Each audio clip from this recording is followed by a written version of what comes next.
Marcus Thompson sat in the waiting room of Riverside Medical Center, flipping through an old magazine. He had arrived 15 minutes early for his appointment, just like he always did. Marcus was a high school teacher in Chicago. He taught history to 10th graders and loved his job. But lately, something had been wrong. For the past 3 months, Marcus had been dealing with terrible back pain. At first, he thought it would go away on its own. He tried everything he could think of. He bought a new mattress. He did stretches he found on YouTube. He took over-the-counter pain medicine. Nothing worked. The pain kept getting worse. The pain was now affecting his life in serious ways.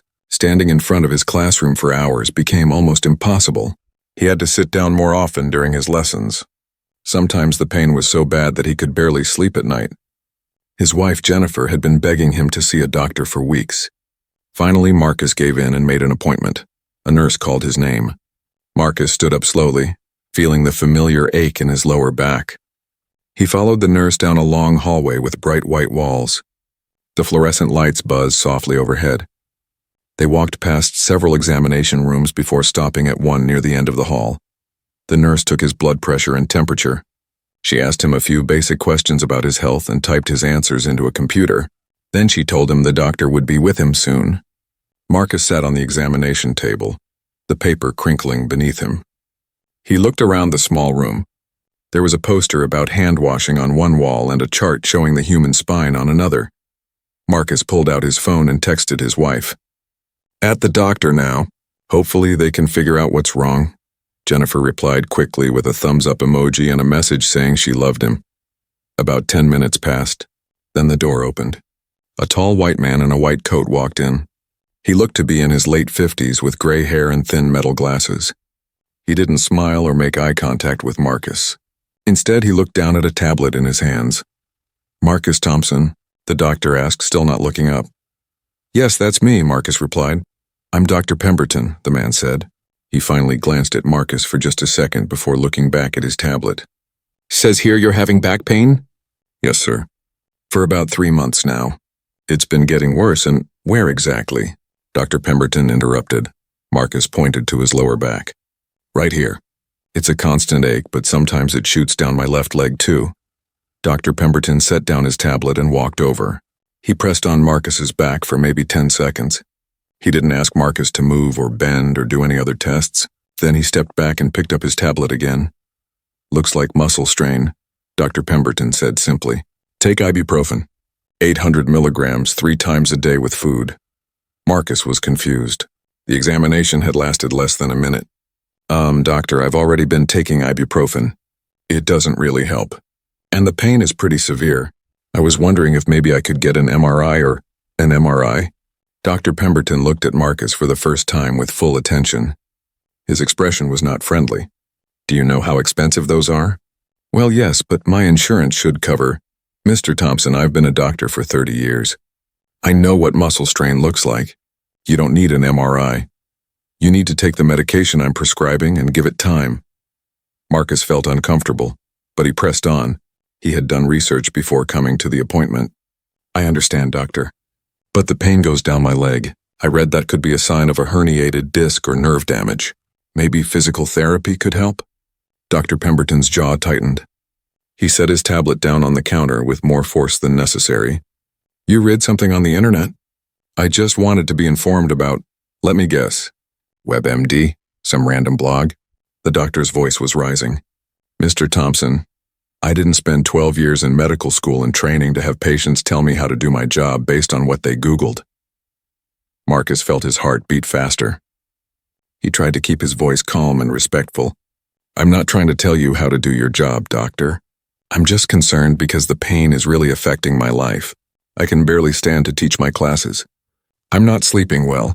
I just want to make sure we're not missing something serious." "You want to make sure?" Dr. Pemberton stepped closer to Marcus. "Are you a doctor?" "No, sir." "Then maybe you should trust the person who is."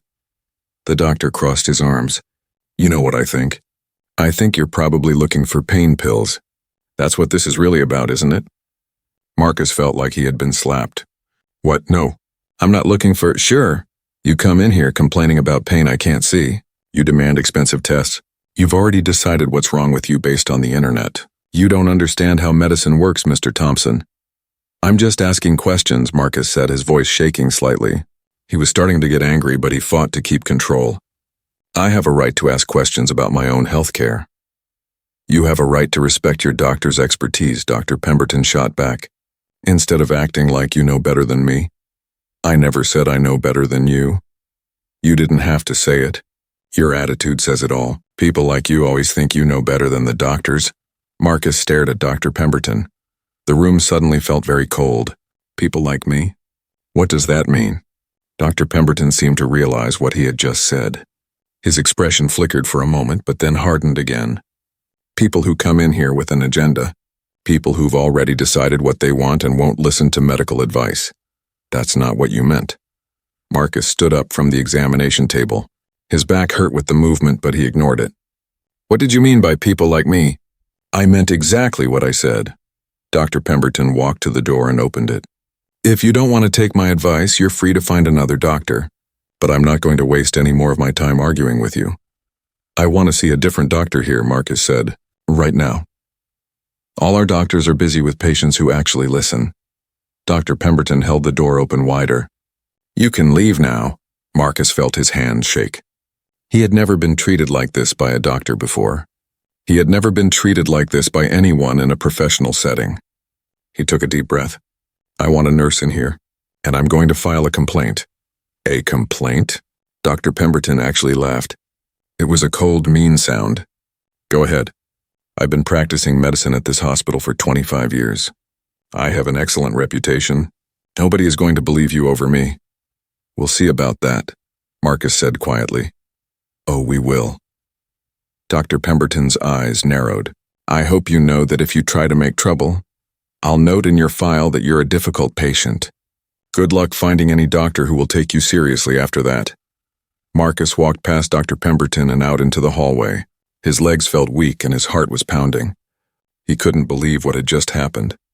As he walked away, he heard Dr. Pemberton slam the examination room door behind him. A young black nurse was walking down the hallway carrying a clipboard. She looked at Marcus with concern. Sir, are you okay? You look upset. Marcus stopped walking. His mind was racing. I need to speak to whoever handles complaints here. Patient relations or administration or whoever is in charge. Of course, the nurse said gently. That would be our patient relations office. It's on the first floor. I can show you where it is. Thank you, Marcus managed to say. I really appreciate that. As they walked to the elevator together, Marcus's mind kept replaying the conversation. The way Dr. Pemberton had spoken to him. The accusations, the dismissal of his pain, and especially those words, people like you. Marcus knew exactly what that meant. He had heard versions of it his whole life, though never from a doctor. Never from someone who was supposed to help him. When they reached the patient relations office, the nurse gave Marcus an encouraging smile. I hope they can help you, sir. Marcus thanked her again and walked into the office. A middle-aged white woman sat behind a desk. She looked up with a professional smile. How can I help you today? Marcus took a deep breath. He was about to tell her everything that had just happened. But a small voice in the back of his mind wondered if anyone would actually believe him. Dr. Pemberton had been right about one thing. He did have an excellent reputation. Marcus was just a high school teacher with a complaint, but Marcus had not come this far to back down now. He owed it to himself to speak up, and maybe, he thought, he owed it to others who might be treated the same way in the future. I need to file a formal complaint about a doctor, Marcus said firmly. Dr. Richard Pemberton, and I need to know if there are security cameras in the examination rooms. Marcus Thompson sat in the waiting room of Riverside Medical Center, flipping through an old magazine. He had arrived 15 minutes early for his appointment, just like he always did. Marcus was a high school teacher in Chicago. He taught history to 10th graders and loved his job. But lately something had been wrong. For the past 3 months, Marcus had been dealing with terrible back pain. At first he thought it would go away on its own. He tried everything he could think of. He bought a new mattress. He did stretches he found on YouTube. He took over-the-counter pain medicine. Nothing worked. The pain kept getting worse. The pain was now affecting his life in serious ways. Standing in front of his classroom for hours became almost impossible. He had to sit down more often during his lessons. Sometimes the pain was so bad that he could barely sleep at night. His wife, Jennifer, had been begging him to see a doctor for weeks. Finally, Marcus gave in and made an appointment. A nurse called his name. Marcus stood up slowly, feeling the familiar ache in his lower back. He followed the nurse down a long hallway with bright white walls. The fluorescent lights buzzed softly overhead. They walked past several examination rooms before stopping at one near the end of the hall. The nurse took his blood pressure and temperature. She asked him a few basic questions about his health and typed his answers into a computer. Then she told him the doctor would be with him soon. Marcus sat on the examination table, the paper crinkling beneath him. He looked around the small room. There was a poster about hand washing on one wall and a chart showing the human spine on another. Marcus pulled out his phone and texted his wife. "At the doctor now. Hopefully they can figure out what's wrong." Jennifer replied quickly with a thumbs-up emoji and a message saying she loved him. About 10 minutes passed. Then the door opened. A tall white man in a white coat walked in. He looked to be in his late 50s with gray hair and thin metal glasses. He didn't smile or make eye contact with Marcus. Instead, he looked down at a tablet in his hands. "Marcus Thompson?" the doctor asked, still not looking up. "Yes, that's me," Marcus replied. "I'm Dr. Pemberton," the man said. He finally glanced at Marcus for just a second before looking back at his tablet. "Says here you're having back pain?" "Yes, sir. For about 3 months now. It's been getting worse, and where exactly?" Dr. Pemberton interrupted. Marcus pointed to his lower back. "Right here. It's a constant ache, but sometimes it shoots down my left leg too." Dr. Pemberton set down his tablet and walked over. He pressed on Marcus's back for maybe 10 seconds. He didn't ask Marcus to move or bend or do any other tests. Then he stepped back and picked up his tablet again. "Looks like muscle strain," Dr. Pemberton said simply. "Take ibuprofen. 800 milligrams 3 times a day with food." Marcus was confused. The examination had lasted less than a minute. Doctor, I've already been taking ibuprofen. It doesn't really help, and the pain is pretty severe. I was wondering if maybe I could get an MRI or an MRI. Dr. Pemberton looked at Marcus for the first time with full attention. His expression was not friendly. "Do you know how expensive those are?" "Well, yes, but my insurance should cover." "Mr. Thompson, I've been a doctor for 30 years. I know what muscle strain looks like. You don't need an MRI. You need to take the medication I'm prescribing and give it time." Marcus felt uncomfortable, but he pressed on. He had done research before coming to the appointment. "I understand, doctor. But the pain goes down my leg. I read that could be a sign of a herniated disc or nerve damage. Maybe physical therapy could help?" Dr. Pemberton's jaw tightened. He set his tablet down on the counter with more force than necessary. "You read something on the internet?" "I just wanted to be informed about, let me guess, WebMD, some random blog?" The doctor's voice was rising. "Mr. Thompson, I didn't spend 12 years in medical school and training to have patients tell me how to do my job, based on what they Googled." Marcus felt his heart beat faster. He tried to keep his voice calm and respectful. "I'm not trying to tell you how to do your job, doctor. I'm just concerned because the pain is really affecting my life. I can barely stand to teach my classes. I'm not sleeping well. I just want to make sure we're not missing something serious." "You want to make sure?" Dr. Pemberton stepped closer to Marcus. "Are you a doctor?" "No, sir." "Then maybe you should trust the person who is." The doctor crossed his arms. "You know what I think? I think you're probably looking for pain pills. That's what this is really about, isn't it?" Marcus felt like he had been slapped. "What? No. I'm not looking for sure. You come in here complaining about pain I can't see. You demand expensive tests. You've already decided what's wrong with you based on the internet. You don't understand how medicine works, Mr. Thompson." "I'm just asking questions," Marcus said, his voice shaking slightly. He was starting to get angry, but he fought to keep control. "I have a right to ask questions about my own health care." "You have a right to respect your doctor's expertise," Dr. Pemberton shot back. "Instead of acting like you know better than me, I never said I know better than you. You didn't have to say it. Your attitude says it all. People like you always think you know better than the doctors." Marcus stared at Dr. Pemberton. The room suddenly felt very cold. "People like me? What does that mean?"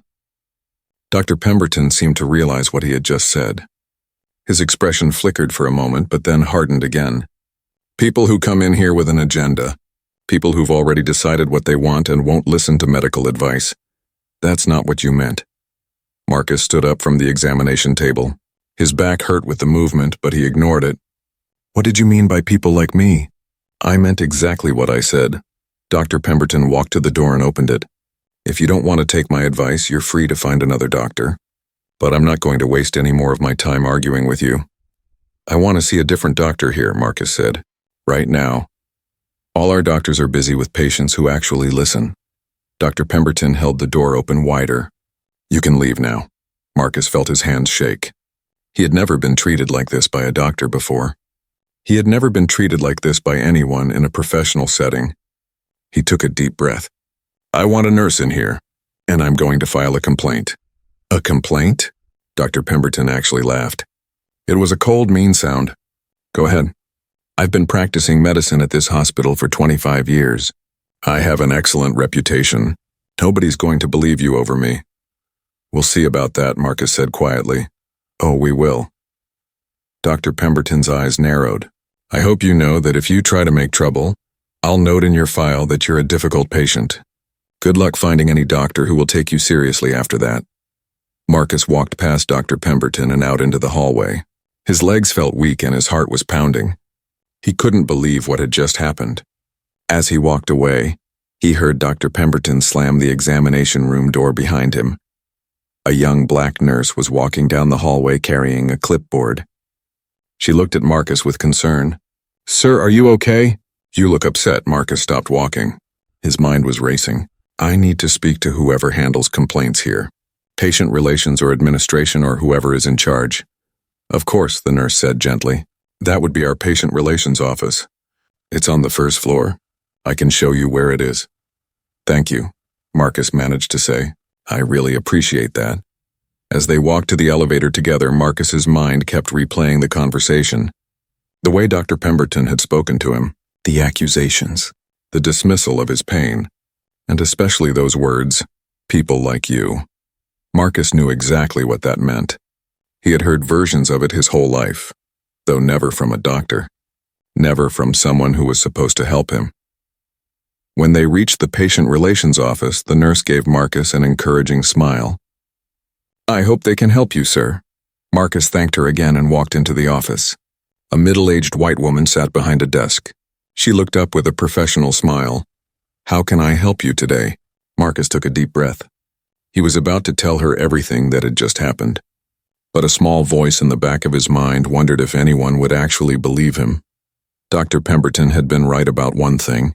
He did have an excellent reputation. Marcus was just a high school teacher with a complaint. But Marcus had not come this far to back down now. He owed it to himself to speak up. And maybe, he thought, he owed it to others who might be treated the same way in the future. I need to file a formal complaint about a doctor, Marcus said firmly. Dr. Richard Pemberton. And I need to know if there are security cameras in the examination rooms. Sarah spent several days preparing the release of the video. She worked with Marcus to write a clear statement explaining what had happened. They decided to edit the video down to the most important parts, the moments that clearly showed Dr. Pemberton's discriminatory behavior. The full video was over 12 minutes long, but they cut it to about 4 minutes of the worst moments. Marcus also reached out to several civil rights organizations in Chicago. He wanted to make sure he wasn't doing this alone. The organizations agreed to support him and help spread his story. They had experience dealing with cases of discrimination and knew how to handle media attention. On a Tuesday morning, Marcus posted the video to his social media accounts. He didn't have a huge following, just a few hundred friends and family members. He included a detailed caption explaining what had happened at his doctor's appointment.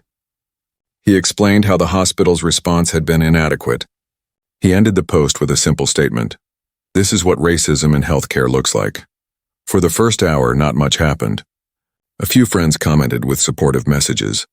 His cousin shared the post. Then one of his former students, who now had thousands of followers on Twitter, shared it.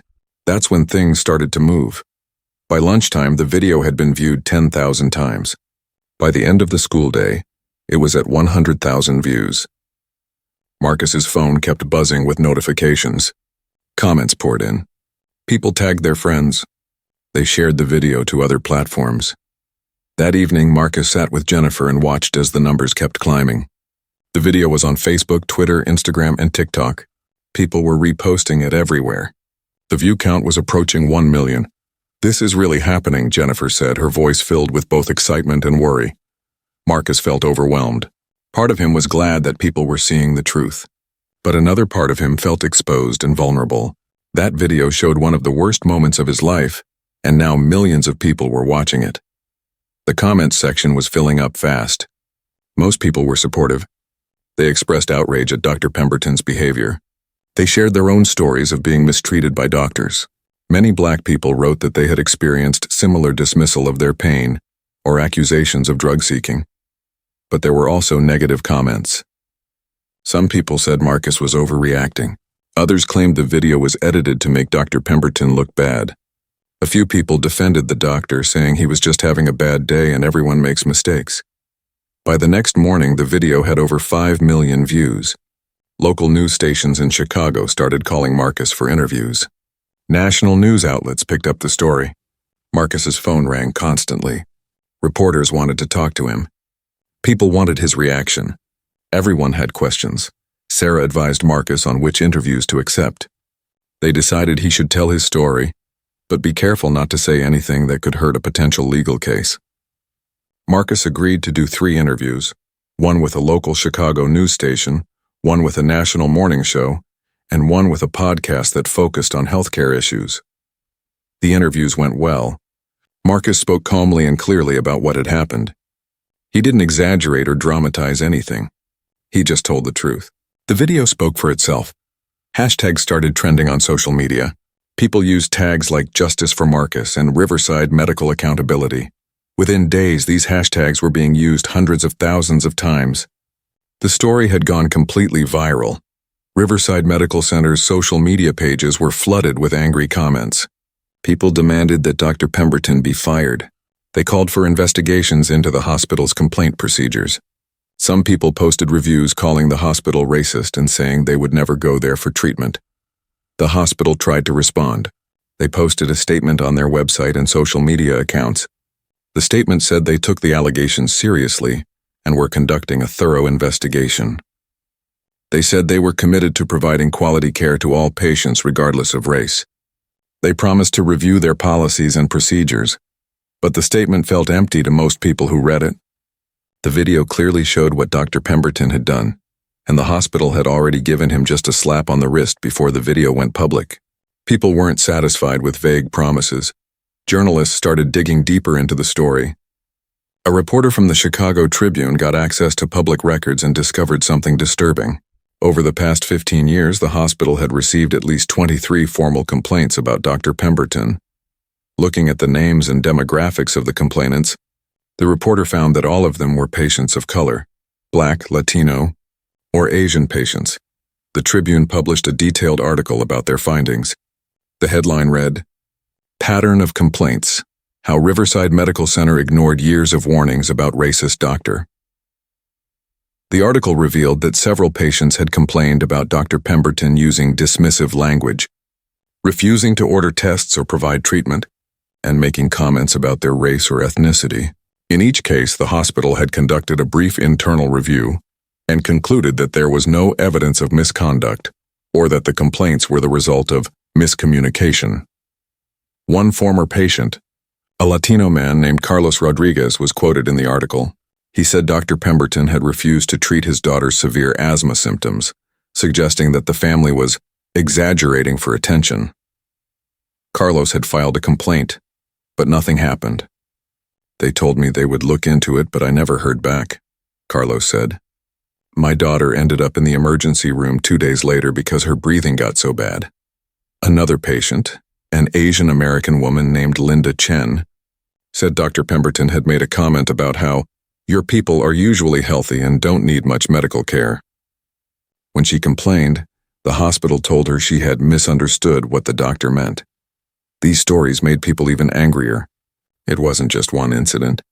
It was a pattern, and the hospital had known about it but chose to do nothing. Protests began outside Riverside Medical Center. Community members, Civil rights activists and local politicians showed up with signs demanding accountability. The protests were peaceful but loud. People chanted "No more excuses" and "Patients deserve respect." Local news cameras captured everything. Inside the hospital, staff members were dealing with the fallout. Some nurses and doctors came forward anonymously to say they had witnessed Dr. Pemberton's behavior over the years. They said he often made inappropriate comments about patients of color after they left his office. Some staff members had reported his behavior to supervisors, but nothing was ever done because Dr. Pemberton brought in a lot of money for the hospital and had powerful connections. The pressure on the hospital became enormous. The Illinois Department of Public Health announced they would conduct their own investigation. The state medical board opened a formal inquiry into Dr. Pemberton's license. Several board members at Riverside Medical Center resigned, unable to handle the public criticism. Through all of this, Dr. Pemberton remained silent. His lawyer released a brief statement saying that Dr. Pemberton categorically denies any racial bias and that he treats all patients with equal care and respect.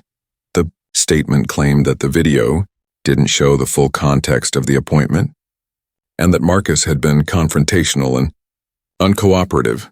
This statement only made things worse. People who watched the video could clearly see that Marcus had been respectful throughout the entire interaction. He had asked reasonable questions and tried to advocate for his own health. The idea that he was confrontational seemed ridiculous. Celebrities and public figures started weighing in on social media. Several famous actors, musicians, and athletes shared Marcus's video and expressed support. A popular comedian made the story part of his stand-up routine, calling out the hospital for protecting a racist doctor. Medical professionals also joined the conversation. Hundreds of doctors and nurses across the country posted their own responses. Many acknowledged that racism in healthcare is a real and serious problem. They shared statistics showing that Black patients are often undertreated for pain, have their symptoms dismissed more often, and receive lower quality care compared to white patients with the same conditions. Some medical organizations released statements condemning Dr. Pemberton's behavior and calling for better training and accountability in healthcare. The American Medical Association tweeted that discrimination has no place in medicine and that every patient deserves to be heard and treated with dignity. However, not everyone was supportive.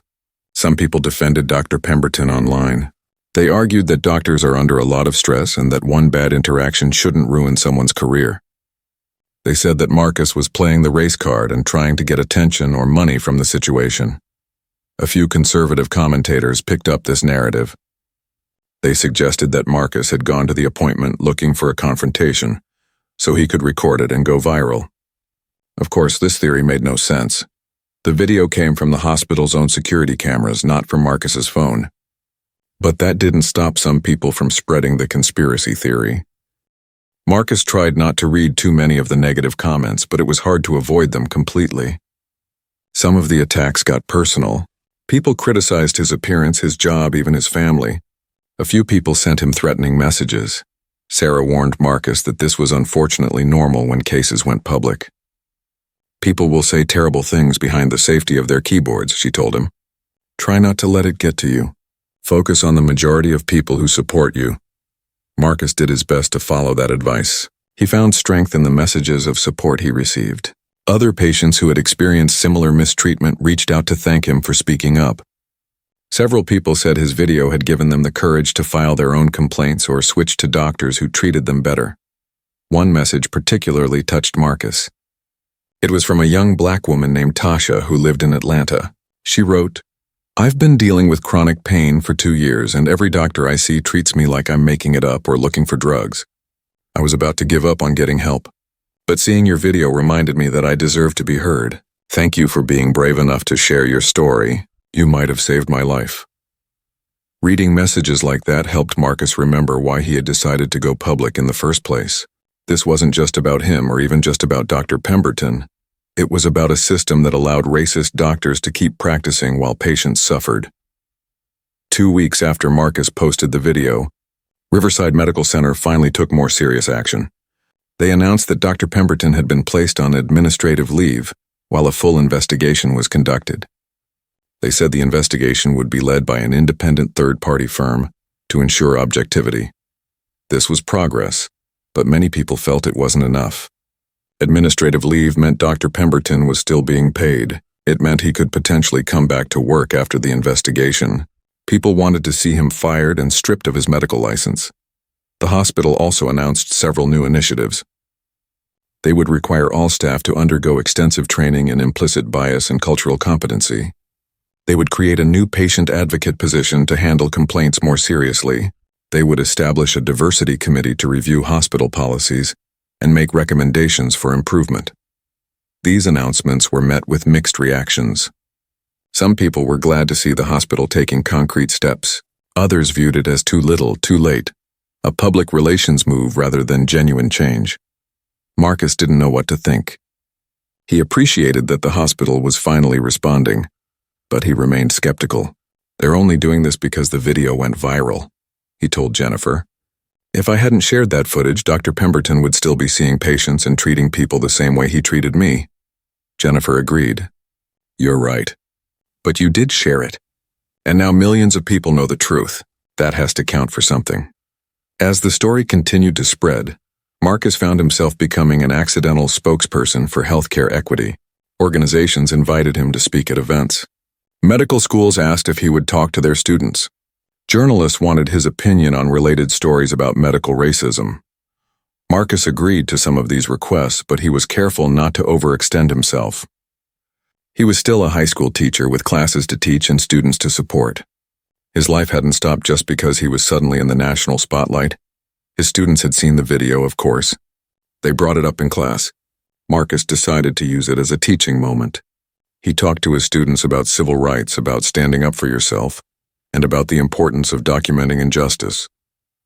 He reminded them that change doesn't happen unless people speak up. One of his students raised her hand and asked, "Mr. Thompson, are you scared? I mean, some people are saying really mean things about you online." Marcus thought about the question carefully before answering. "Yes, sometimes I'm scared. But I'm more scared of what would happen if I stayed silent. Sometimes doing the right thing is uncomfortable or scary, but that doesn't mean we shouldn't do it." The student nodded, satisfied with the answer. Marcus hoped he was setting a good example for them. These kids were watching how he handled adversity.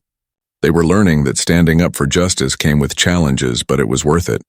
The video continued to spread across every corner of the internet.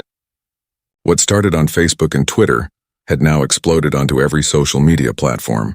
On TikTok, young people created response videos sharing their own experiences with medical discrimination. On Reddit, entire discussion threads analyzed the video frame by frame, pointing out every instance of Dr. Pemberton's hostile body language and dismissive tone. YouTube commentators made video essays about the incident. Some focused on the medical aspect, discussing how Black patients are systematically undertreated for pain in the American healthcare system. Others talked about the legal implications and what kind of punishment Dr. Pemberton might face. A few creators used the video as an example of why filming interactions with authority figures can be important for accountability. The hashtags kept growing. Justice for Marcus had been used over 2 million times. Riverside Medical Accountability was trending daily. A new hashtag emerged, Listen to Black Patients, which became a rallying cry for people sharing their own medical discrimination stories. The stories that flooded social media were heartbreaking. A woman named Serena Williams shared an old article about how she had nearly died after giving birth because medical staff dismissed her concerns about blood clots, even though she had a history of them. Her story had been public for years, but Marcus's video brought it back into the spotlight. If even one of the most famous athletes in the world could be ignored by medical professionals, it highlighted how common this problem really was.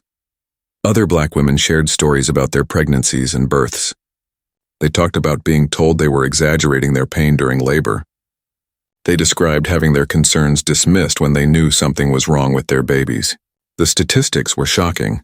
Black women in America are 3 to 4 times more likely to die from pregnancy-related causes than white women, even when controlling for education and income.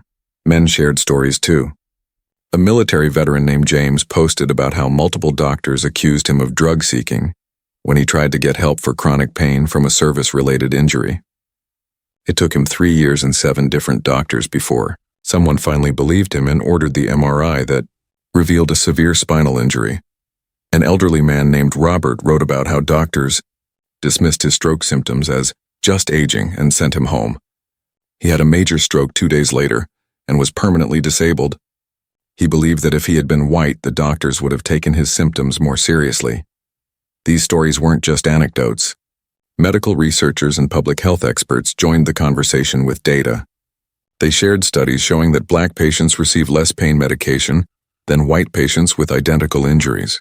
They posted research about how medical textbooks sometimes taught false information about biological differences between races, leading doctors to provide inferior care based on racial bias. A Harvard doctor named Dr. Michelle Harris posted a long thread on Twitter explaining how implicit bias training in medical schools often falls short. "We spend maybe 2 hours on this in 4 years of medical school," she wrote. "That's not enough to undo a lifetime of societal racism. And when students or residents witness attending physicians treating patients of color poorly, they learn that this behavior is acceptable." Medical students started sharing their own observations. Some described watching supervising doctors spend less time with patients of color. Others talked about hearing racist comments in private about patients. A few medical students admitted they had made assumptions about patients based on race, and were now realizing how harmful those assumptions could be. The conversation expanded beyond just black patients. Latino patients shared stories of being assumed to be undocumented or not speaking English, even when they were American citizens who spoke perfect English. Asian American patients talked about being stereotyped as healthy, or not needing help, or having their concerns dismissed as cultural differences rather than real medical issues. Native American patients described traveling hundreds of miles for basic care because of poor healthcare access on reservations, then being treated poorly when they finally got to a doctor. Hospital systems across the country started paying attention. Some released statements condemning racism in healthcare. A few announced new training programs. Several created patient advocacy positions similar to what Riverside Medical Center had promised. But many people viewed these responses as performative, actions taken only because of public pressure, not because of genuine commitment to change. Comments on these hospital statements were often skeptical. "Talk is cheap," wrote one person. "Let's see if anything actually changes." Meanwhile, the pressure on Riverside Medical Center continued to build. The hospital's Google reviews, which had previously averaged about 4 stars, dropped to below 2 stars. Hundreds of 1-star reviews mentioned Marcus's video and called the hospital racist. Some reviewers shared their own negative experiences at the hospital. The hospital tried to respond by having patient relations staff reply to reviews, but this only made things worse. The replies sounded defensive and corporate, using phrases like, "We take all feedback seriously," without acknowledging the systemic problems. People mocked these responses online, creating memes and parody accounts. A group of Riverside Medical Center employees organized a meeting to discuss the situation. About 50 staff members showed up: nurses, technicians, administrative workers, and a few doctors. One of the nurses, a woman named Keisha Williams, who had been the one to check on Marcus during his confrontation with Dr. Pemberton, spoke up at the meeting. "I've worked here for 12 years, Keisha said. "I've seen Dr. Pemberton treat black patients differently that entire time. I reported it twice to my supervisor. Nothing happened.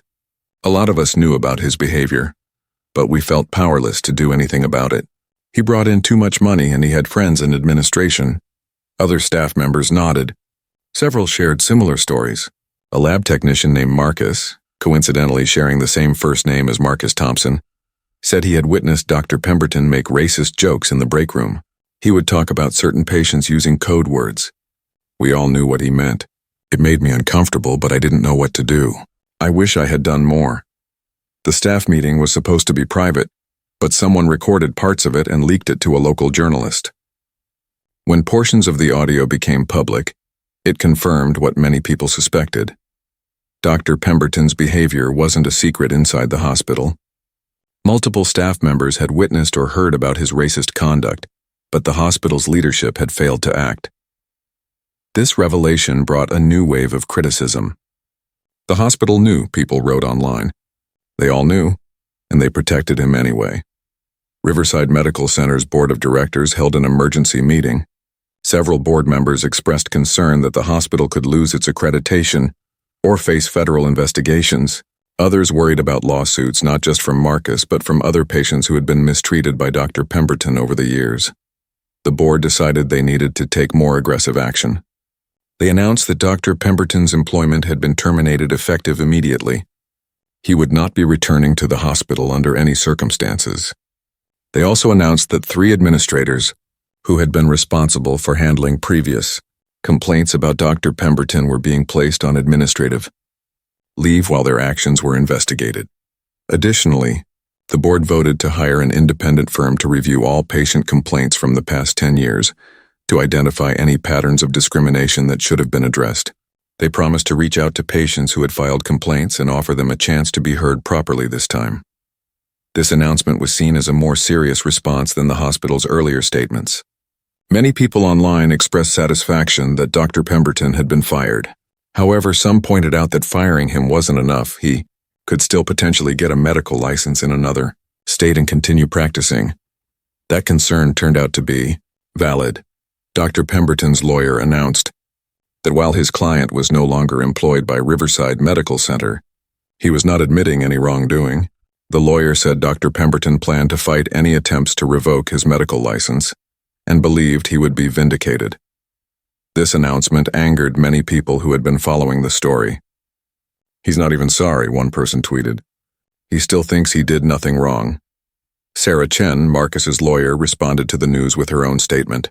She announced that Marcus would be filing a formal complaint with the Illinois Department of Financial and Professional Regulation, which oversees medical licenses in the state. She also said they were considering a civil lawsuit against both Dr. Pemberton and Riverside Medical Center. "My client's goal isn't just to get compensation," Sarah told reporters. "It's to make sure Dr. Pemberton cannot continue treating patients in this manner. And it's to hold the hospital accountable for years of ignoring complaints and enabling discriminatory behavior." The state medical board announced they would hold a hearing about Dr. Pemberton's license. The hearing would be open to the public, and patients who had complaints about his care would be allowed to testify. As the date for the hearing was announced, more former patients came forward. The Chicago Tribune, which had already written one major article about the case, published a follow-up with interviews from 8 additional patients. All of them described negative interactions with Dr. Pemberton that involved racial bias. One patient, a black man named Terrence Jackson, described going to Dr. Pemberton with severe chest pain. Instead of running cardiac tests, Dr. Pemberton told him to stop eating so much fried food and lose weight. Terrence went to the emergency room later that same day and discovered he was having a heart attack. "I almost died because he didn't take me seriously," Terrence said. "If I had been white, I believe he would have ordered those tests immediately."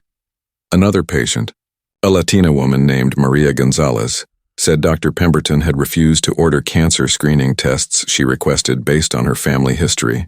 "He told me I was too young to worry about cancer and that I was being paranoid," Maria said. 6 months later, I found a lump myself and went to a different doctor. By then, the cancer had spread. I had to go through aggressive treatment that might have been unnecessary if we'd caught it earlier. These stories added weight to the argument that Dr. Pemberton's behavior wasn't just unprofessional, it was dangerous. His racial bias had potentially led to serious harm for multiple patients. Public health experts weighed in on this aspect of the story. A doctor from Johns Hopkins wrote an article explaining how racial bias in medicine literally kills people. She cited research showing that black patients are less likely to receive appropriate pain medication, less likely to be referred for advanced treatments, and more likely to have their symptoms dismissed. "This isn't just about hurt feelings," the doctor wrote. "This is about life and death." Media coverage of Marcus's story expanded internationally. News outlets in the UK, Canada, Australia, and several European countries covered the incident. Many of these articles connected Marcus's experience to broader discussions about racism in their own healthcare systems. A British newspaper published an investigation showing similar patterns of discrimination in the National Health Service. A Canadian journalist interviewed Indigenous people about their experiences with medical racism. The conversation had gone global.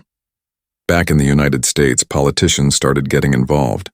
Several members of Congress tweeted about Marcus's case. A few representatives announced they would be introducing legislation to improve oversight of medical complaints. and require better tracking of discrimination in healthcare settings. One senator gave a speech on the Senate floor about Marcus's story. When a patient goes to a doctor, they should be met with compassion and care, not prejudice and contempt, the senator said. What happened to Marcus Thompson is unacceptable, and it's part of a larger pattern we can no longer ignore. Of course, not everyone in politics agreed. Some conservative lawmakers pushed back against what they called race baiting and cancel culture. They argued that one incident shouldn't be used to paint all doctors or hospitals as racist. They worried that too much focus on discrimination would make doctors afraid to treat patients honestly. These political debates played out on cable news shows. Panels of pundits argued about whether Marcus's case represented a systemic problem or an isolated incident. They debated whether Dr. Pemberton deserved a second chance or should lose his license permanently. They discussed whether hospitals were doing enough to address bias or just performing for the cameras. Marcus tried not to watch too much of this political commentary. It was exhausting to see his personal trauma turned into a talking point for people with various agendas. Some people seemed more interested in scoring political points than in actually addressing the problem of medical racism. But Marcus also recognized that the political attention, even when frustrating, was helping keep pressure on the system. Laws might actually change because of what happened to him. That possibility made all the difficulty feel more worthwhile. His teaching colleagues had been incredibly supportive throughout everything. They covered his classes when he needed to attend meetings with lawyers or give interviews. They defended him when some parents complained about him bringing politics into the classroom. His principal publicly supported him and praised his bravery. Marcus's students had become some of his strongest defenders online. They created supportive posts and videos. They organized a small demonstration at the school in solidarity with their teacher. Marcus was deeply touched by their support. "You guys don't have to do this," he told his students. "Yes, we do, Mr. Thompson," one student replied. "You taught us to stand up for what's right. Now we're standing up for you." Through all the chaos and attention, Marcus tried to maintain some sense of normalcy. He still taught his classes. He still graded papers and prepared lessons. He still had dinner with his family and helped his kids with their homework. These normal activities kept him grounded when everything else felt overwhelming. But there was no denying that his life had changed dramatically. He couldn't go to the grocery store without being recognized. People stopped him on the street to thank him or share their own stories. Some encounters were positive and moving. Others were uncomfortable or intrusive. The constant attention took a toll on Marcus's mental health. He started having trouble sleeping. He felt anxious much of the time. Jennifer noticed he was more irritable and withdrawn than usual. She gently suggested he consider talking to a therapist. Marcus initially resisted the idea. He felt like he should be able to handle everything on his own. But finally he agreed to try it. He found a therapist who specialized in trauma and had experience working with people who had experienced racial discrimination. The therapy helped. Just having someone to talk to about the stress and anxiety made a difference. The therapist helped Marcus develop coping strategies and reminded him to take care of himself throughout this difficult process. As the medical board hearing date approached, Marcus felt a mix of anticipation and dread. He would have to testify about what happened. He would have to face Dr. Pemberton, at least indirectly. Other patients would share their painful stories. Marcus knew the hearing would be difficult, but he also knew it was necessary. This was the moment that would determine whether Dr. Pemberton would keep his medical license or lose it permanently. The outcome would affect not just Marcus, but potentially thousands of future patients who would never be treated by Dr. Pemberton if his license was revoked. The night before the hearing, Marcus lay awake thinking about everything that had happened since that appointment. His simple quest to get treatment for back pain had turned into a national conversation about racism in medicine. His life had been turned upside down, but despite all the difficulty, Marcus didn't regret his decision to share the video. "Are you ready for tomorrow?" Jennifer asked him in the darkness. Marcus thought about the question. "I don't know if anyone can be ready for something like this, but I'm as prepared as I can be, and I know I'm doing the right thing." Jennifer squeezed his hand. "You are. I'm so proud of you." Marcus closed his eyes. Tomorrow would be another difficult day in a series of difficult days. But he would face it the same way he had faced everything else, with honesty, dignity, and determination. That's all he could do. The hearing room at the Illinois Department of Financial and Professional Regulation was packed. Marcus arrived early with Sarah and Jennifer. News cameras lined the hallway outside. Reporters shouted questions as they walked past, but Sarah had coached Marcus not to respond. "Save your words for the hearing," she had told him. Inside, the room was set up like a small courtroom. A panel of 5 medical board members sat at a long table at the front. There were seats for witnesses, lawyers, and the public. Nearly every seat was filled. Marcus recognized some faces from the news, other patients who had been treated by Dr. Pemberton, activists who had been following the case, and journalists covering the story. Dr. Pemberton sat at a table on the opposite side of the room with his lawyer, a sharp-dressed man named Richard Hastings. Dr. Pemberton looked different than Marcus remembered. He seemed smaller somehow, more tired.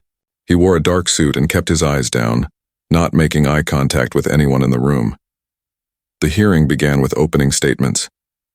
The state's attorney presented the case against Dr. Pemberton, outlining the complaint Marcus had filed and the additional complaints that had been uncovered during the investigation.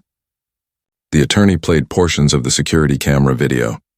Even though Marcus had seen it many times by now, watching it in this official setting still made his stomach tighten. When the video finished, there was silence in the room. Several of the board members looked disturbed by what they had seen. Dr. Pemberton's lawyer, Mr. Hastings, gave his opening statement next. He argued that his client had dedicated 30 years to medicine and had helped thousands of patients. He claimed that the incident with Marcus was the result of a miscommunication and stress rather than racial bias.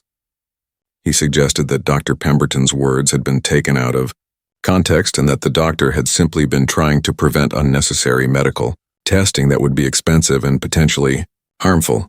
Marcus felt his jaw clench as he listened to the lawyer twist the facts. There was no miscommunication in that video. There was no ambiguity. But he knew this was how the legal process worked. Dr. Pemberton's lawyer had to defend him even if the defense seemed ridiculous.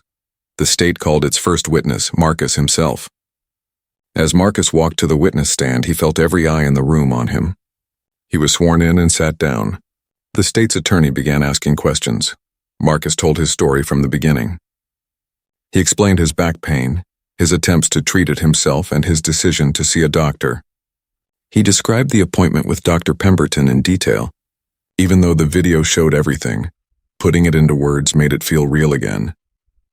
"How did Dr. Pemberton's treatment make you feel?" the attorney asked. Marcus took a moment to find the right words. "I felt dismissed. I felt like he saw me as a problem rather than a patient. And when he said people like you, I felt like I was being judged not because of anything I had done, but because of the color of my skin. I went there for help with my pain, and instead I left feeling humiliated and angry. Did you receive proper treatment for your back pain after this incident?" "Yes, I found a different doctor who actually listened to me. She ordered an MRI which showed I had 2 herniated discs and nerve compression. I needed physical therapy and epidural injections. Dr. Pemberton told me it was just muscle strain and to take ibuprofen. If I had listened to him, I might have suffered for months or even caused permanent damage to my spine." This information was important. It showed that Dr. Pemberton's diagnosis had been wrong and that his dismissal of Marcus's concerns had been medically inappropriate, not just rude. Mr. Hastings cross-examined Marcus. He tried to suggest that Marcus had been confrontational during the appointment, or that he had gone there hoping to receive specific medications. Marcus stayed calm and answered honestly. The video backed up everything he said, so there wasn't much the lawyer could do to discredit him. After Marcus's testimony, the state called other patients who had complaints about Dr. Pemberton. One by one, they took the stand and shared their stories. Terrence Jackson, the man who had a heart attack, testified about Dr. Pemberton dismissing his chest pain. "I told him my chest felt like an elephant was sitting on it. I told him my father had died of a heart attack at age 52. He barely examined me. He just told me to lose weight and sent me home. I had a massive heart attack 12 hours later. I'm lucky to be alive." Maria Gonzalez, the woman whose cancer wasn't caught early, testified through tears. "He made me feel stupid for being worried. He said I was wasting his time.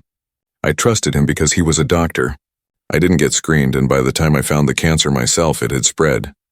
I had to have a double mastectomy and 6 months of chemotherapy. My cancer might have been treatable with just a lumpectomy if he had taken me seriously. The medical board members listened carefully to each testimony.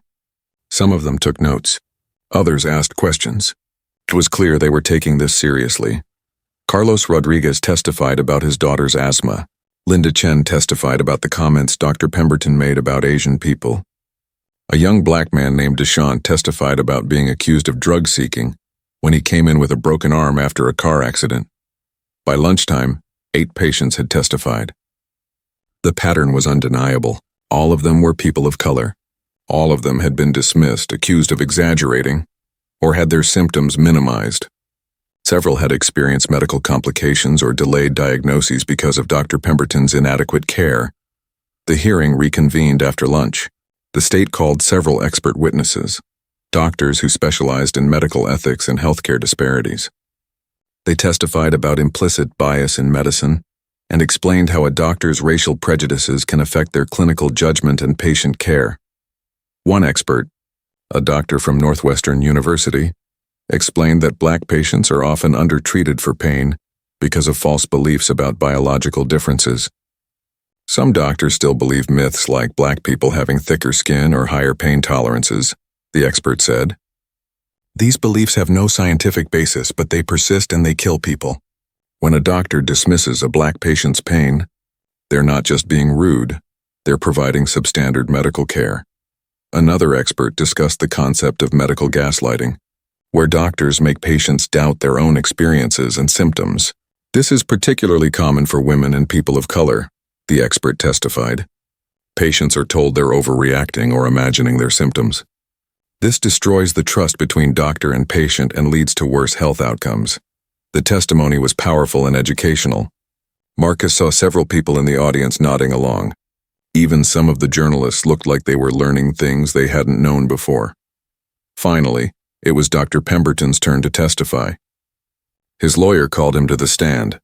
Dr. Pemberton spoke in a quiet, controlled voice. He didn't sound like the angry man from the video. His lawyer asked him about the incident with Marcus. Dr. Pemberton's version of events was very different from what the video showed. He claimed he had been concerned about Marcus's request for an MRI because patients often demand expensive tests they don't need after reading things online. He said his tone had been firm but professional, and that he had been trying to educate Marcus about proper medical practice. "What about your comment about people like you?" the lawyer asked. "What did you mean by that?" "I meant people who come in having already decided what's wrong with them based on internet research," Dr. Pemberton said. It had nothing to do with race. The state's attorney cross-examined Dr. Pemberton aggressively. She played the video again and asked him to explain specific moments. She asked about the other patient complaints. She asked why, if his behavior wasn't about race. All of the patients who complained happened to be people of color. Dr. Pemberton didn't have good answers. He claimed it was coincidence that all the complainants were minorities. He said some patients are more sensitive than others and might misinterpret his communication style. He insisted he had never made decisions based on a patient's race, but his testimony wasn't convincing. The video contradicted many of his claims. The pattern of complaints was too clear to dismiss as coincidence.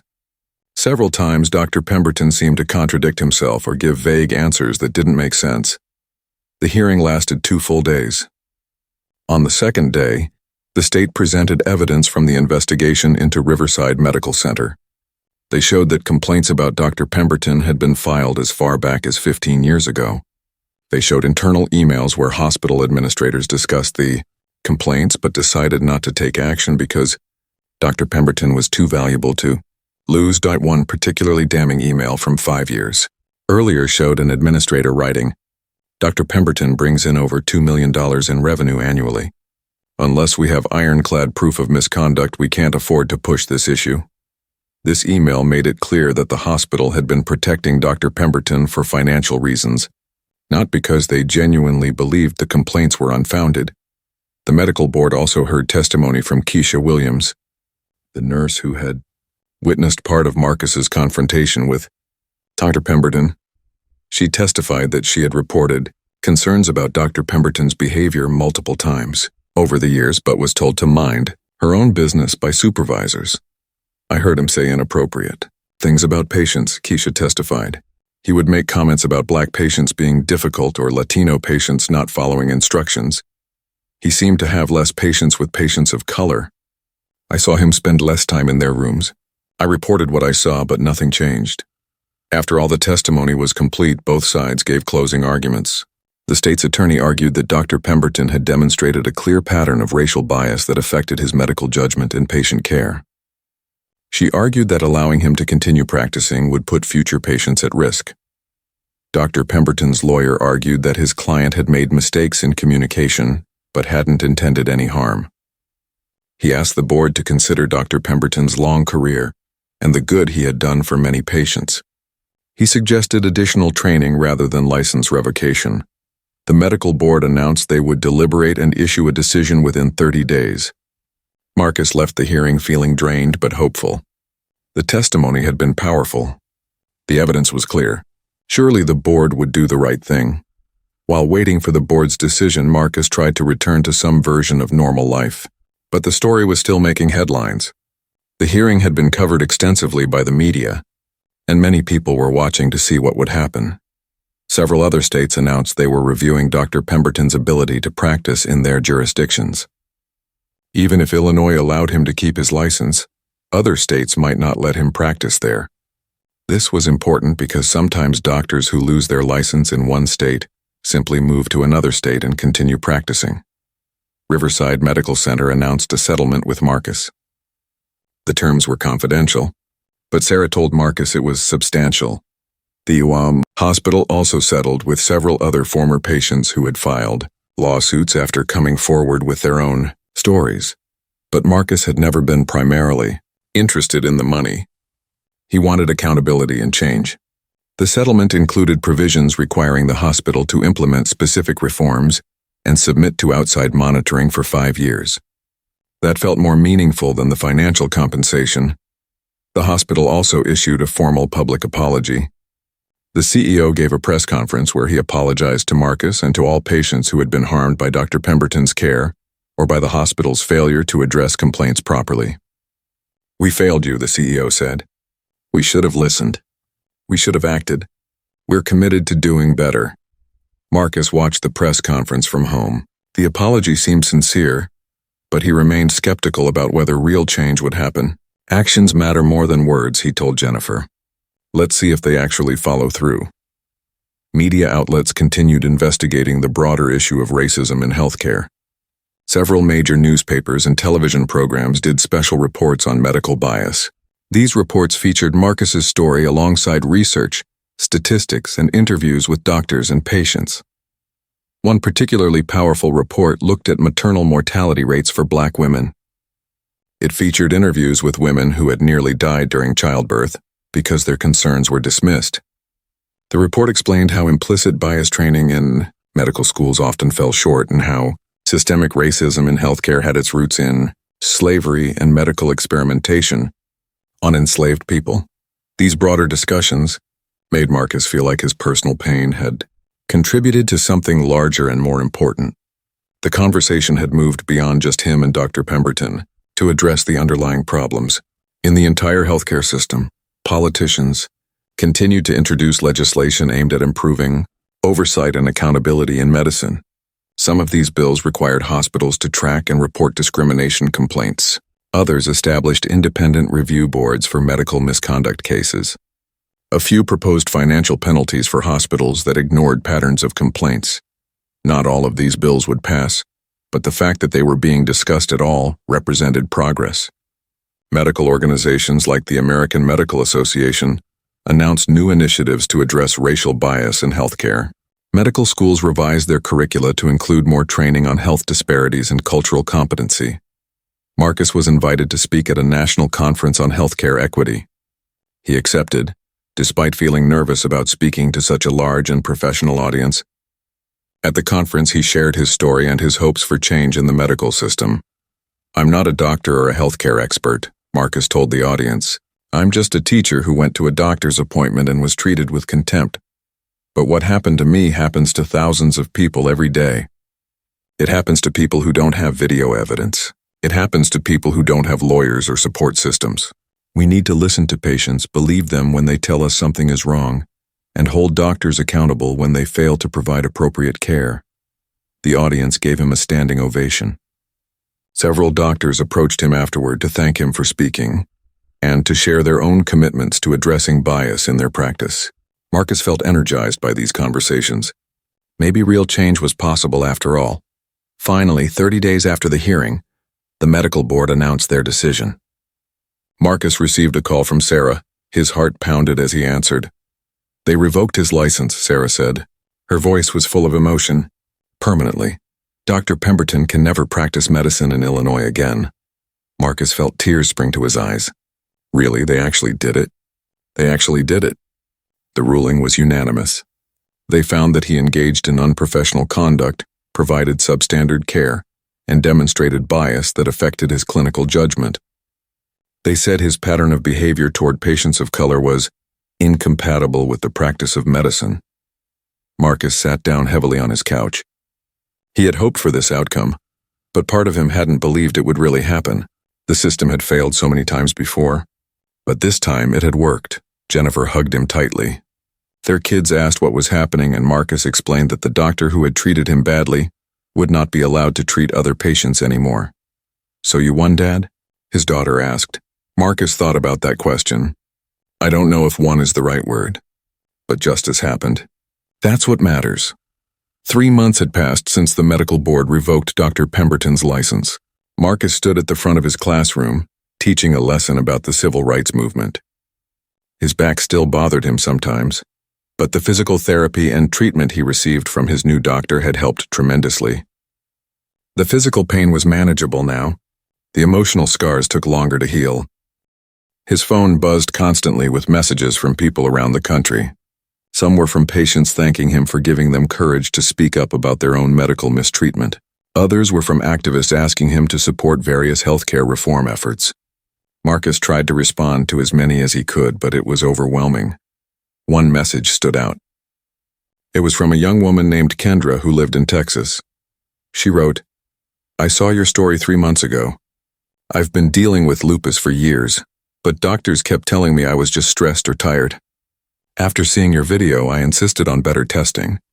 I switched doctors twice before finding one who took me seriously. Last week, I was finally diagnosed properly and started treatment. I've already started feeling better. Thank you for teaching me that I deserve to be heard. Messages like Kendra's reminded Marcus why he had gone through all of this. Real people were being helped because he had spoken up. That knowledge carried him through the difficult moments when he felt exhausted by the attention or overwhelmed by the responsibility he hadn't asked for. Marcus had partnered with several civil rights organizations to create a healthcare advocacy initiative. They called it the Patient Voice Project. The goal was to educate people about their rights as patients and provide resources for those who experienced medical discrimination.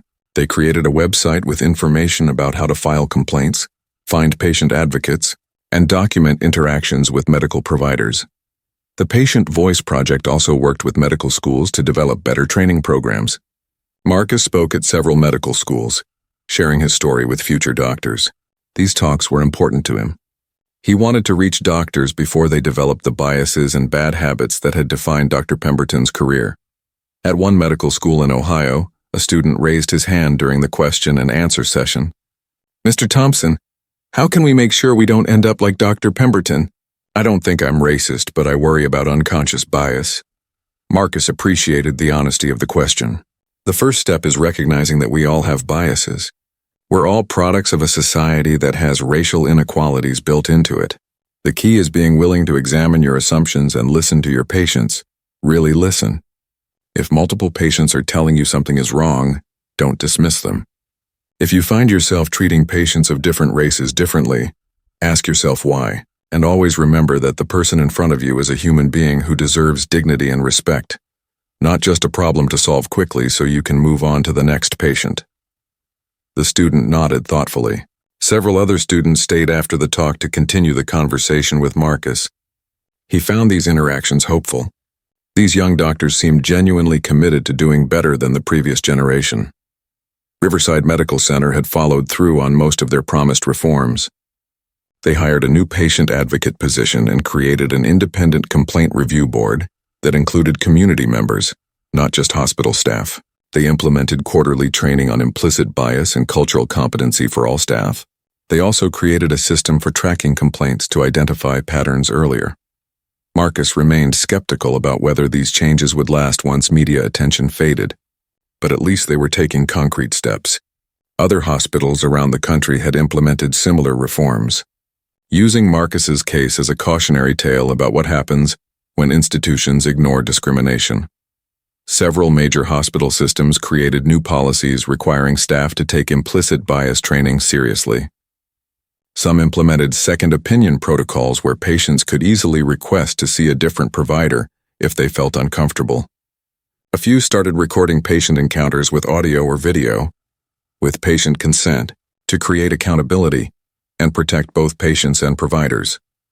The medical community continued grappling with how to address racism in healthcare. Some doctors resisted the conversation, arguing that they treated all patients the same and that focusing on race was divisive. But many doctors embraced the discussion and acknowledged that healthcare disparities were real and harmful. A group of Black physicians formed a national coalition to address discrimination in medicine. They published guidelines for addressing patient complaints about racial bias and created support networks for doctors of color who faced their own discrimination in medical settings. The coalition invited Marcus to speak at their annual conference, and he accepted. At the conference, Marcus met dozens of Black doctors who shared their own experiences with racism in medicine, both as patients and as professionals. Many of them had stories of being mistaken for janitors or nurses by patients who assumed they couldn't be doctors. Others described being passed over for promotions or having their expertise questioned by white colleagues. The conversation reminded Marcus that racism in healthcare affected everyone, including the doctors themselves. Dr. Pemberton had mostly disappeared from public view after losing his license. He released one final statement through his lawyer, which read, "I regret that my communication style caused distress to Mr. Thompson and other patients. I acknowledge that I could have been more understanding and patient-centered in my approach. I wish all my former patients well in their healthcare journeys." The statement felt inadequate to Marcus and to many others who had followed the case. It was carefully worded to avoid admitting racial bias while expressing vague regret. Dr. Pemberton never explicitly apologized for his racist comments or for the harm he caused. He never acknowledged that his treatment of patients of color had been discriminatory. Some people felt Dr. Pemberton deserved sympathy. His career was over, his reputation destroyed. Others argued he got exactly what he deserved after years of mistreating vulnerable patients. Marcus tried not to think about Dr. Pemberton too much. The man had already taken enough of his time and energy. Marcus's focus was on moving forward and creating positive change. He continued teaching his history classes, but now he incorporated lessons about health justice and medical civil rights into his curriculum. His students learned about the Tuskegee syphilis study, where Black men were deliberately left untreated for syphilis so researchers could study the disease's progression. They learned about Henrietta Lacks, whose cancer cells were taken without consent and used for medical research that generated billions of dollars while her family lived in poverty. They learned about ongoing health disparities in their own communities. These lessons helped students understand that what happened to Marcus wasn't an isolated incident, but part of a long history. The students engaged deeply with the material, asking thoughtful questions and making connections to current events. One student, a young Black girl named Destiny, told Marcus that learning this history had changed how she thought about her future. "I want to be a doctor now," she said, "but the kind of doctor who listens to people who look like me. The kind of doctor you deserve to have." Marcus felt his throat tighten with emotion. "That's wonderful, Destiny. The world needs more doctors like that." Over time, Marcus became a recognizable figure in healthcare advocacy circles. He testified before legislative committees considering healthcare reform bills. He consulted with hospital systems trying to improve their complaint procedures. He participated in research studies about patient experiences with discrimination. This work was meaningful, but it was also exhausting. Marcus was still a full-time teacher with a family to take care of. Balancing his advocacy work with his regular life was challenging. Some weeks he felt stretched too thin, trying to be everything to everyone. Jennifer noticed him struggling and encouraged him to set boundaries. "You can't help anyone if you burn yourself out," she reminded him. "It's okay to say no sometimes." Marcus took her advice and started being more selective about which opportunities he accepted. He focused on the projects that felt most impactful and learned to politely decline requests that would overextend him. This helped him maintain his energy and effectiveness. The therapy Marcus had started during the height of the media attention continued to be helpful. His therapist helped him process not just the trauma of the incident with Dr. Pemberton, but also the strange experience of becoming a public figure. The constant attention, the hate mail from critics, the feeling of responsibility for a movement he hadn't intended to start, all of it required processing and coping strategies. Marcus also found community with other people who had fought similar battles. He connected with activists who had challenged discrimination in various contexts: employment, housing, education, criminal justice. These connections reminded him that he was part of a larger tradition of ordinary people standing up for justice. He became particularly close with a woman named Angela who had recorded a racist encounter at her workplace and shared it publicly, sparking a national conversation about discrimination in corporate America. Angela understood what Marcus was going through in ways that few others could. They texted regularly, sharing encouragement and advice. "Do you ever regret making it public?" Angela asked him during one of their phone conversations. Marcus thought about the question carefully. "There are definitely moments when I wish I could have my privacy back. Moments when I'm tired of being that guy from the viral video. But overall, no. I don't regret it. Too many good things have come from it. Too many people have been helped." "I feel the same way," Angela said. "It's hard being the face of something bigger than yourself. But somebody has to do it. And we didn't ask for what happened to us. We just refused to stay silent about it." As the one-year anniversary of the incident approached, a major news magazine reached out to Marcus about doing a follow-up story. They wanted to know what had changed in the year since the video went viral and what still needed to change in healthcare. Marcus agreed to the interview. The journalist, a thoughtful woman named Rachel, spent several days with Marcus, attending his advocacy work, sitting in on his classes, and interviewing him about his experiences. "A year ago, you were just a high school teacher with back pain," Rachel said during one of their conversations. "Now you're a national figure in healthcare advocacy. How has that transformation felt?" "Surreal," Marcus answered honestly. "I never wanted to be a public figure. I just wanted my back to stop hurting. But life doesn't always go according to plan. What happened to me happened, and I had a choice about how to respond. I could have stayed quiet and tried to move on with my life, or I could speak up and try to prevent others from experiencing what I experienced. I chose the latter, and I have to live with that choice, both the good parts and the hard parts." "What would you say to Dr. Pemberton if you saw him today?" Marcus had thought about this question many times. "I'd ask him if he understands the harm he caused, not just to me, but to all the patients he dismissed over the years. I'd ask him if he's done any self-reflection about his biases and whether he's capable of seeing people of color as fully human. And I'd tell him that while I don't hate him, I'm glad he can't treat patients anymore, not because I want to punish him, but because patients deserve better." "Do you think the healthcare system has changed because of your case?" "Some things have changed.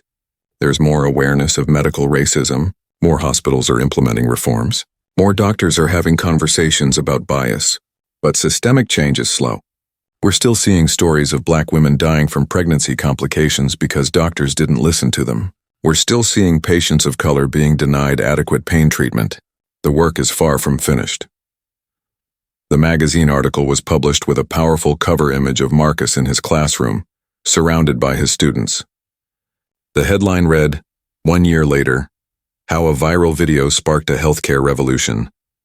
Marcus wasn't sure he'd call it a revolution, but he appreciated the recognition of the changes that had occurred. The article was well written and balanced, acknowledging both the progress that had been made and the work that remained. Around the same time, Marcus received an email that brought tears to his eyes. It was from a woman named Jasmine, a first-year medical student. She wrote, "Dear Mr. Thompson, I'm writing to thank you for your courage in sharing your story. I'm a Black woman in medical school, and I've experienced discrimination from professors and supervisors who doubt my abilities. I've also witnessed how some of my peers talk about patients of color during rounds. There have been many times when I've questioned whether I belong in medicine, but your story reminds me why I wanted to become a doctor in the first place. I wanted to be the kind of doctor who sees and hears all patients, especially those who have been historically marginalized. I wanted to be the kind of doctor you deserve to have that day. Your experience has strengthened my resolve to finish medical school and become a physician who practices with compassion and cultural humility. I graduate in 3 years. When I do, I'll carry your story with me as a reminder of the kind of doctor I want to be, and the kind I never want to become. Thank you for teaching me that lesson before I even started practicing. Marcus read the email 3 times. He showed it to Jennifer, who also teared up. "This is it," Jennifer said. "This is why you did all of this, so that the next generation of doctors will be better." Marcus agreed. The email from Jasmine represented hope for the future. If his painful experience could inspire even one future doctor to practice with more compassion and awareness, then it had been worth it. As Marcus reflected on the past year, he realized how much he had changed. He was more aware of systemic injustice now, more willing to speak up when he saw something wrong, more connected to communities of activists and advocates working for change. The experience had politicized him in ways he hadn't expected, but in some ways, he was still the same Marcus he had always been, a high school teacher who loved his students, a husband who cherished his wife, a father who wanted the best for his children. The viral video and everything that followed hadn't fundamentally changed who he was as a person. It had just revealed capabilities and strength he didn't know he had. One evening, Marcus's son asked him a question. "Dad, when I grow up and people ask me about you, what should I tell them?" Marcus thought about it. Tell them I was just a regular person who stood up for what was right even when it was hard. Tell them I believed that everyone deserves to be treated with dignity and respect. And tell them that one person speaking up can make a difference, even when it feels like you're just a small voice against a big system. His son nodded seriously. Absorbing this wisdom, Marcus returned to his classroom the next day ready to teach. He no longer looked at his job as just teaching history. He was teaching his students how to be engaged citizens who stood up for justice.